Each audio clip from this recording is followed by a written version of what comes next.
All right, good day, everybody. This is Rob Mazak. I am a psychic medium, and I do a lot of different podcasts, as you know, if you've listened to me before, and a lot of different topics, primarily metaphysical, spiritually inclined. And that's pretty much what we're going to be doing tonight. And if you listen to me at all, you'll know that I don't script anything. Just going to take an idea, some ideas, and just let the conversation roll, take us where it will, take me where it will. So today I wanted to talk a little bit about our journey in life. And I say our journey because it is our individual journey. It is not anybody else's. My journey, my race, my destiny. The things that I'm supposed to fulfill are mine and mine alone. Now, it is nice if you have other people there to support you. You have other people there that can be encouraging.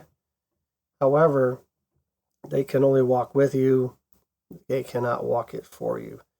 And that's where I think a lot of people struggle, is that they think that a lot of their success and their journey and all the things you need for that journey are going to come from external sources.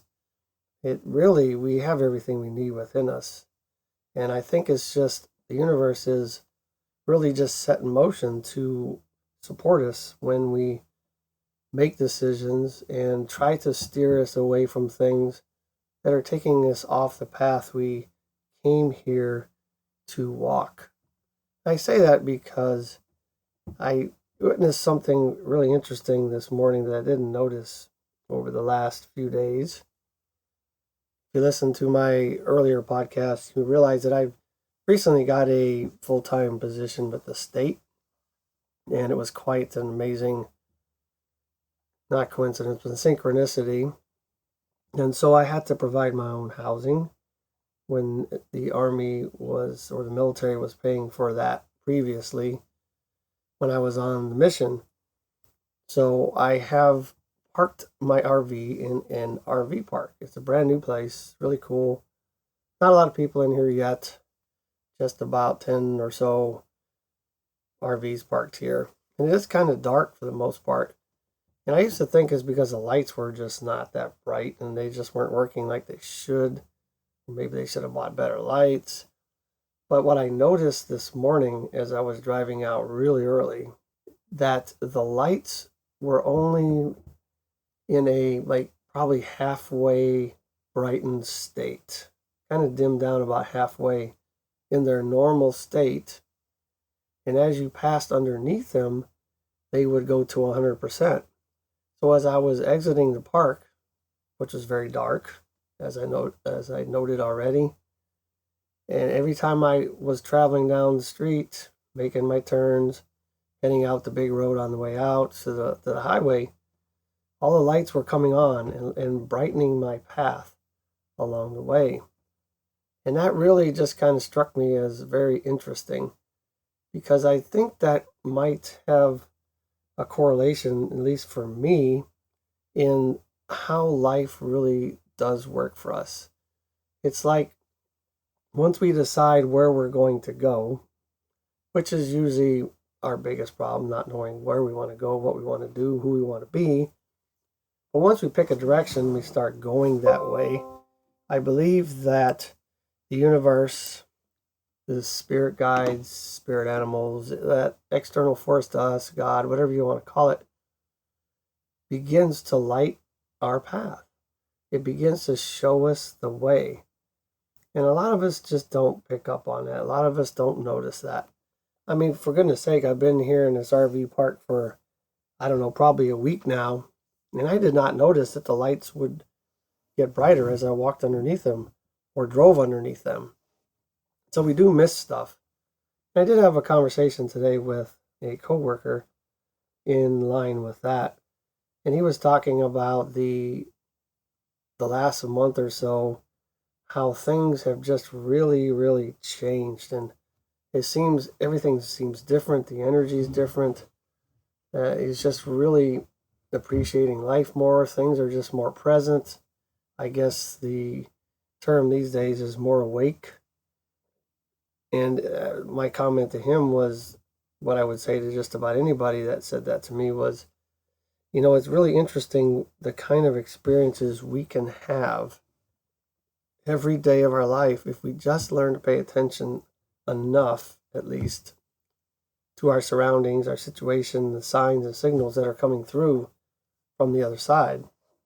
In my opinion, my experience in what I do for myself through meditation and connection, and for clients and doing readings and connecting with those who passed on and all those fun and interesting things, is I realized that everything that is present in our day has some type of meaning and has some type of signal, some type of direction that we need to pay attention to. And I get it. It is a very, very busy life, a very, very busy world. I mean, we are strung out trying to make ends meet. I mean, I can relate to that because of the new job, a whole lot less money, more expenses. I get it. Sometimes we get wrapped around our own selves and our own situation, and we forget to stop and smell the roses, right? And, most of the time we won't even notice the roses are even there, much less stop to smell them. And I think that's what happens to us in our day. I know that's what happens to us. I mean, I'm probably better at paying attention to my surroundings and what's happening in the world around me than most, but I still know that I miss a lot of things. And it is really interesting when you keen in on all of that, the messages and the signals and the information and the guidance that you get when you pick up on those things. I was out walking through my neighborhood this past weekend, walking the dogs early in the morning. Well, early for some people. It wasn't really early for me. I do get up early. Unfortunately, I can't sleep much past 7 o'clock anymore. That's the joys of getting older, I guess, right? But that's okay. It's good to get up and start your day. I was out there walking in the neighborhood, and I was walking past the pool, the neighborhood pool. I looked over at the end or the gate or the entrance, or an old entrance, I should say, to the pool over in the grass, and there was an old shopping cart. I say old. It looked like it had been there for a long time. Once again, I've never noticed it. It's probably been there for years based on the way it looked. And it had like a little baby seat or a seat that was attached to it that you would put a child in, that was kind of strapped to the cart. And the cart was basically overgrown with vines and greenery and nature. As nature does, it tends to take over time. No matter what we do in this world, nature will win. And nature is, there's a lot of names for that.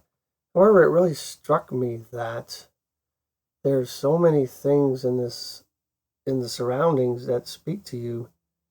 And I really got a sense of the fact that it doesn't really matter what we have or what we do or whatever actions we have in this life, that eventually the natural laws of the universe, of this earth, this place, this reality, whatever it is, will eventually run its course.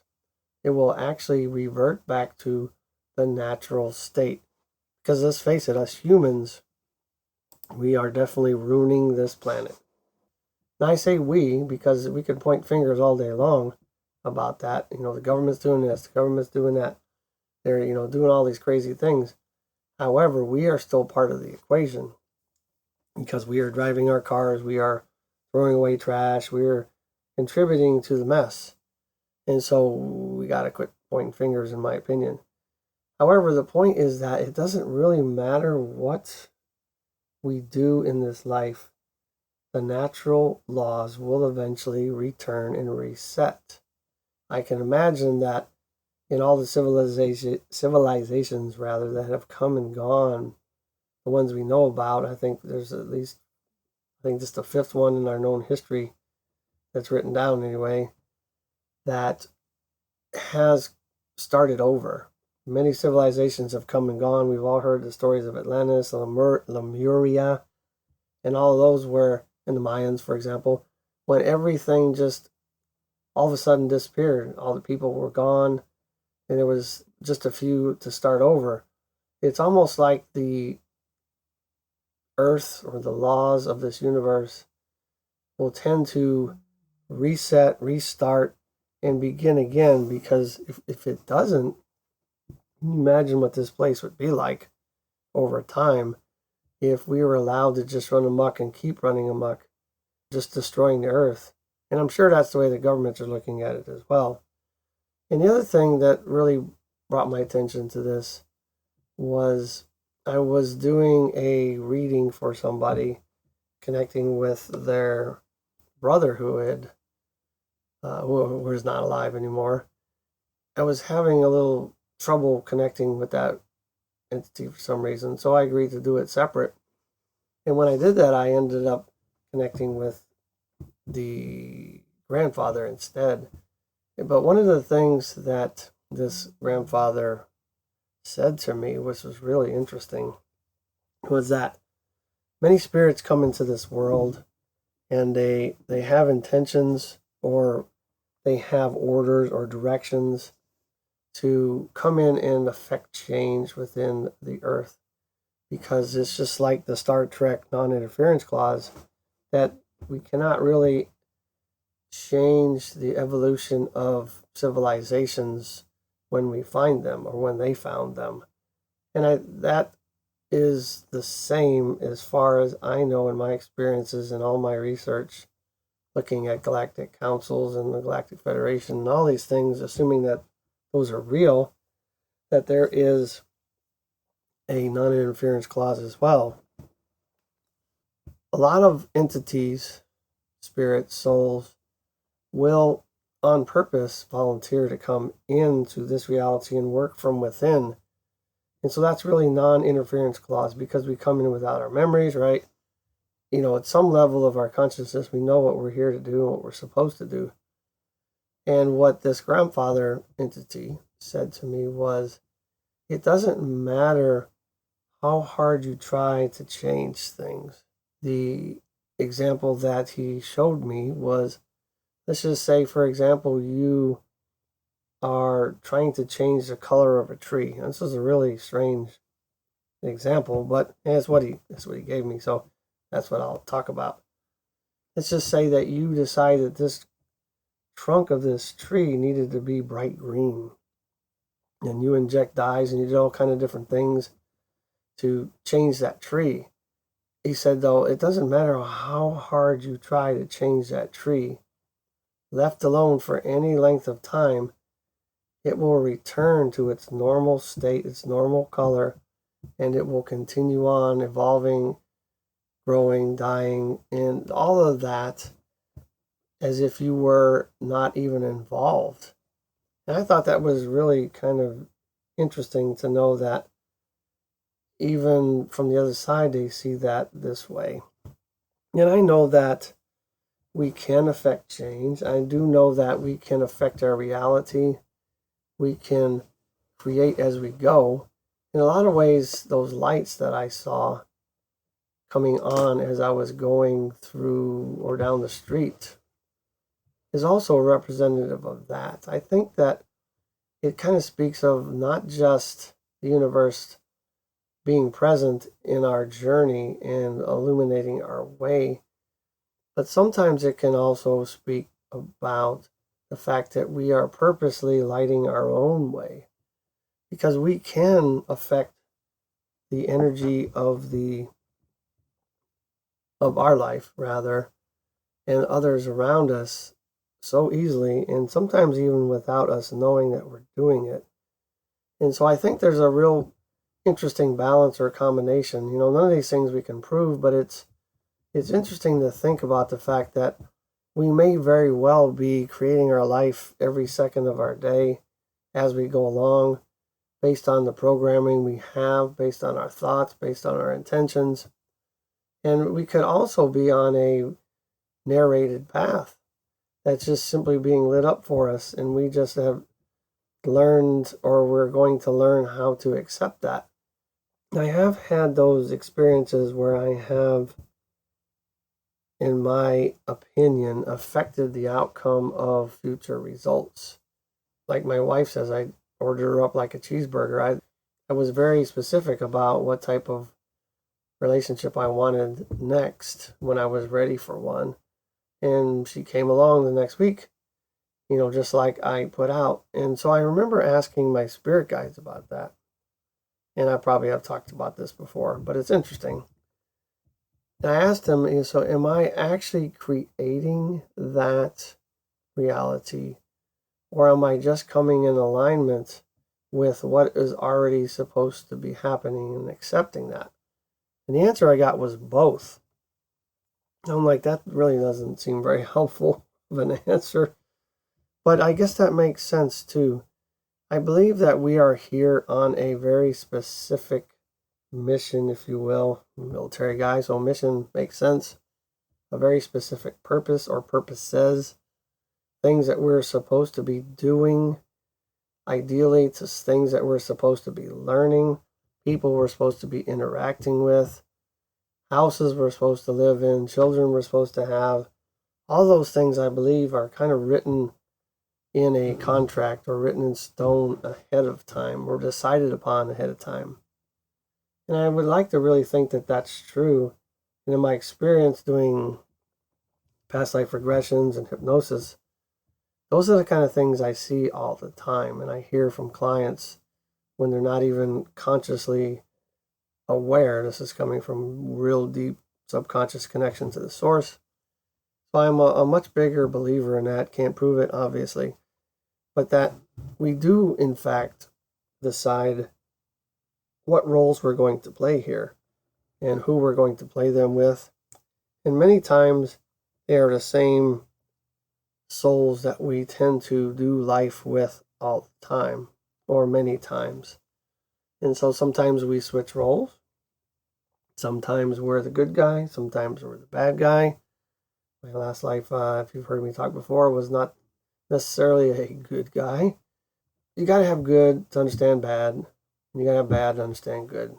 You get the point. There's got to be balance, and there's got to be balance. I guess that's the best way to put that. As we go through life, I think we really need to be mindful of the fact that we are here for very specific reasons. And even if they're general reasons, there are still reasons. And I do believe that we don't just show up by accident. If our chances rather are 400 trillion to 1 that we would even be born or even be alive, I can't imagine that we were just some random accident that happened and boom, we have a life. I think that we are part of a very grand design.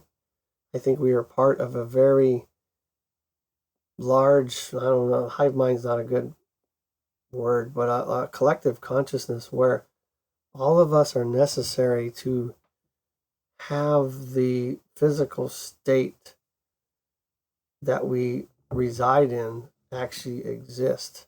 I mean, if you think about the ocean, it's made up of, I don't know, an infinite almost amount of drops of water. But can you imagine an ocean without there ever being drops of water? It's just not possible. You've got to have a large collection or collective of water drops to have an ocean. Same thing with a cloud, on and on. And so I think you understand where I'm going here.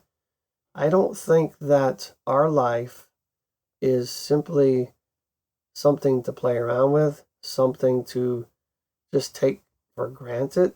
I think we are here to do great things, to evolve, to struggle, to experience pain, joy, sadness, happiness, all the above, relationships, children, animals, the earth, or this place.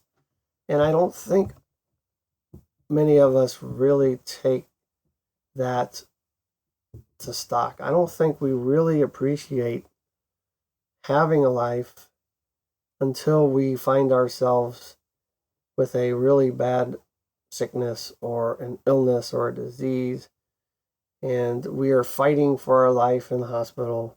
And I don't think that's the right time to finally realize it. Yes, you should when you're there, and I'm not saying you shouldn't, but a lot of people wait until they get put on their butts, on their backs, when they don't really have any choice but to accept and be joyful about living. I mean, because those of us that are healthy and those of us that are even relatively healthy would be a place that most people that were dying in a hospital would love to have. They would love to have your problems.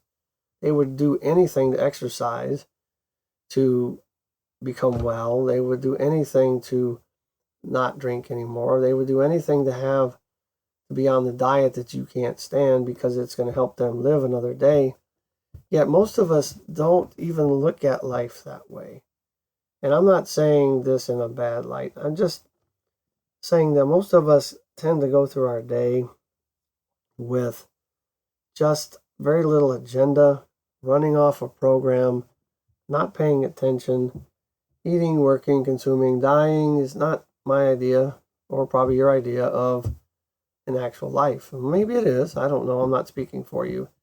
I'm just thinking out loud, and I think a lot of people these days, especially these days, are beginning to realize that there is a whole lot more out there than we can ever imagine, or that we have imagined, or that we have accepted, or even noticed. I mean, we live in a time where that's actually acceptable. It wasn't that way when I grew up. Well, you would get your little tushy beat if you were to talk crazy like I'm talking right now. But now it's acceptable to do so, or more acceptable, I should say. And I don't think a lot of people are taking advantage of that. And they feel funny, they feel strange, they know something is off or something is different.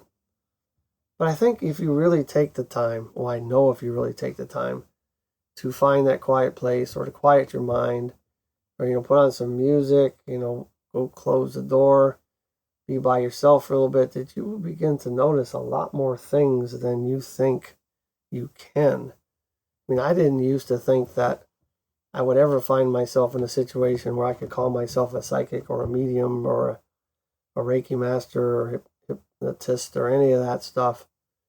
Yet here I am doing those things. But, it takes time to learn that. I'm not judging anybody. I'm not putting anybody down. I'm just saying I don't think a lot of people realize how much more there is to this cosmic universe, this cosmic mind, this collective mind, collective consciousness. There's a lot of names.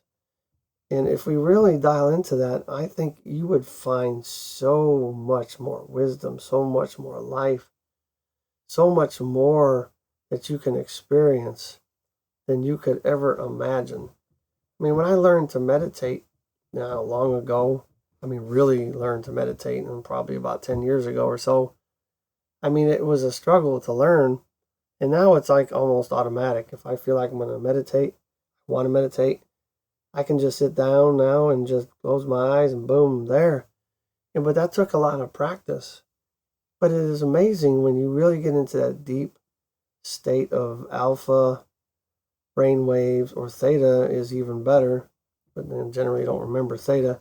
But somewhere between that alpha and that theta levels of brain waves, you will find yourself experiencing things that you could never imagine.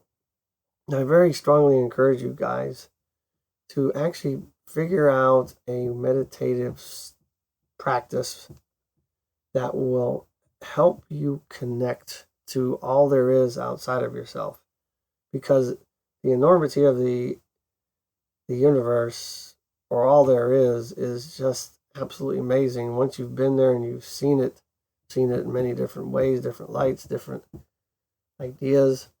Not that I can prove that, but if even a small sliver of that is anywhere near accurate, oh my gosh, we are such a tiny part of this universe, yet such an important part of this universe knowing that, I think, for me, has really changed my life.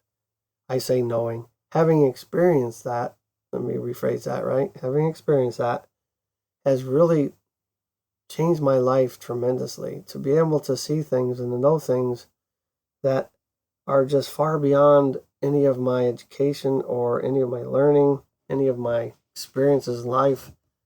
And I'm getting that through simply closing my eyes and traveling with my consciousness. It is really amazing. I've gotten answers and I've seen things that I would look up later and I'm like, that's actually a thing. I have seen some really, really awesome things. And I think you guys would enjoy that too. Many people do these connections through plant medicine and things like that. That's not for me. That's okay if you want to do that. But I can tell you, you can do it naturally. And it doesn't take a lot of money. It doesn't take any money. It just takes you taking the time or making the time to do that. Because we are just simply not in touch with ourselves these days. That's most of us. I'm not speaking to everybody, obviously. I don't think that enough of us take the time to learn who we are and why we may be here, what it is that we're supposed to be tuning into and doing next. If you really pay attention to things like watching the lights come on as you go out of the RV park, walking past the park, seeing an overgrown shopping cart with a child seat in it, all these things will really begin to speak to you, and they've always been there. We just haven't noticed them. How many times did you drive to work? One day you notice a building and go, when did that go up? When did they put that building up? When your wife or your husband will go, that's been there for years. And that's happened to me a lot too. I mean, I'm not saying I'm 100% dialed in. I'm just saying I take more time, more purposeful time to do that. Because let's just face it, we live in a world that's tough and we have to eat. We have to have a house. We like to have a house. We want to have a car. All of those things in life that we need to live comfortably, we have to work for. And to work for that, you have to drive there and you have to work and spend time with people you don't necessarily want to for 8 hours a day or so. But we have to take time, carve time out of our schedule to connect with ourselves and connect with that cosmic or collective consciousness outside of ourselves. And so I challenge you guys to really step up your game and learn who you are and learn perhaps why you're here, or at least partly why you're here, so that you can begin to do something different besides the same thing you do every single day. Drive to work the same way, work with the same people, eat the same meals, watch the same shows, get up at the same time, go to bed at the same time, on and on. Come on, guys. There's more to life than that. And I don't think that we have time to wait to do things like binge watch TV and spend 4 hours watching football and going out and drinking for hours and hours and wasting our time, in my opinion. I'm not saying don't do those things. I'm not judging. I'm just saying that's not the space or the state of life that I'm in. Have I been there before? Sure, I have. But, we should evolve, and I challenge you guys to evolve and change. Take stock in what your life is. Take a look at what's going on in life. Are you where you want to be? Look back at your life. Have you been doing the same thing for years and years and years, and you're still doing it today? Well, maybe it's time for change.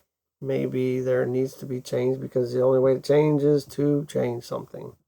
Let's get busy on ourselves. Remember, we are running our own race. We are in not a race, but we are on a journey that we have planned ahead of time at some level of our existence, in my opinion, as a soul. And we are doing ourselves a great disservice if we are not getting every single thing we can get out of this life, every bit of experience we can, and become more than we were yesterday and continue doing that every day so that we can evolve much faster as a soul, no matter what lives we live. I encourage you guys to go to my website and find my contact page. and love for you to reach out and, message me, and let's maybe have a conversation about some of this stuff, because when I connect with people, I learn as well. You learn. We all learn. We can all grow together. So my website is lifebymazak.com, lifebymazak.com. I look forward to hearing from you guys. You will always hear from me many, many times over. Stay strong and live your life.